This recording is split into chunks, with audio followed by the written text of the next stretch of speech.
Can you have custom crosshairs in Fortnite? Well, you can, but it requires something called third-party application. Basically, outside software that could modify your current game. Now, this is possible on PC, and to some degree, it is possible on PS4 or PS5, but it could get you banned, especially since in PS4 or in PS5, to install third-party software, you need something called a custom firmware, or in more common terms, called jailbreaking.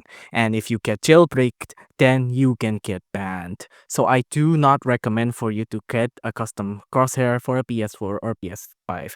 Instead, there are other ways you can customize your current crosshair on PS4 or PS5. For example, if you go to the settings, you can see on the display right now, you just want to get an over into the crosshair settings. Now, the crosshair setting will be here, right? Now, on here, you can customize a couple of things like damage numbers. So you can customize the damage number that does appear on your crosshair.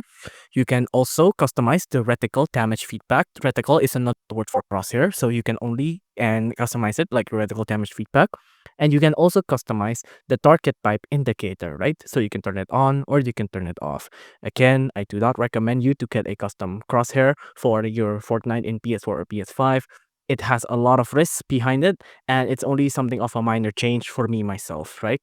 But if you do want to get a custom crosshair, I'm sure the methods are out there, but please do know about the risk that comes along with it as well.